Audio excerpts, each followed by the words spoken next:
Yan guys, ito, nandito na po kami. Ayan, naglakad po kami sa ano, sa Kabasaan. Kabasaan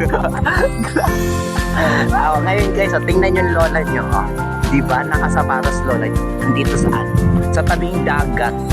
Ayan, ang sirena ng ano, sirena ng binubong. Chay, halika dito, Chay.